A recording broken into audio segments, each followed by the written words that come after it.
સાબરકાંઠામાં બંદૂકની અણીએ 65 લાખની લૂંટ કરાઈ હતી। જ્યારે સાબરકાંઠામાં 5 દિવસમાં બીજી બનેલી લૂંટની ઘટનાને લઈને પોલીસે ફરિયાદીની પૂછપરછ કરી હતી।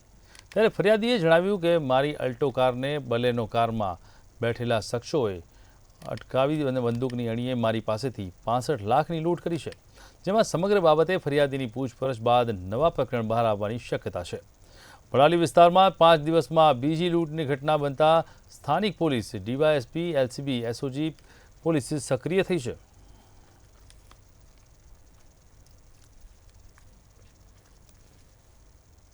ખેડબ્રહ્મા તરફથી એક 4 વ્હીલર આવતી હતી, તેની સાથે બીજી એક નંબર પ્લેટ વગરની ગાડી આવી રહી હતી અને સ્થાનિકોના જણાવ્યા પ્રમાણે બંદૂકની અણીએ ₹65 લાખની લૂંટ કર્યાનો મામલો સામે આવ્યો છે। ત્યારે બિહાર જેવી પરિસ્થિતિ ગુજરાતમાં હોય ને એવા વડાલી જેવા નાનકડા શહેરની પાસે આટલી મોટી લૂંટની બનાવ બને તે ખરેખર આશ્ચર્યજનક બાબત છે।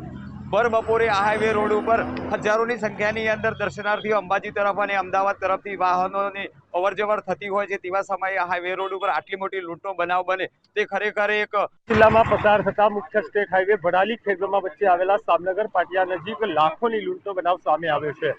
65 લાખ જેટલી રકમ લઈને નીકળેલા વેપારી પાસેથી 65 લાખ જેટલી રકમની જે છે લૂંટ ચલાવવામાં આવી છે। બંદૂકની અણી દ્વારા જે લૂંટારુઓ છે તે લૂંટ ચલાવી જે ફરાર થયા છે, તેને લઈ જે સમગ્ર સાબરકાંઠા જિલ્લાનો પોલીસ કાફલો છે, એલસીબી, એસઓજી સહિતનો પોલીસ કાફલો છે તે વડાલી પોલીસ મથકે દોડી આવ્યો છે। ડીવાયએસપી સહિતના ઉચ્ચ અધિકારીઓ છે તે ઉચ્ચ અધિકારીઓ હાલ જે છે તે તપાસનો ધમધમાટ શરૂ કર્યો છે।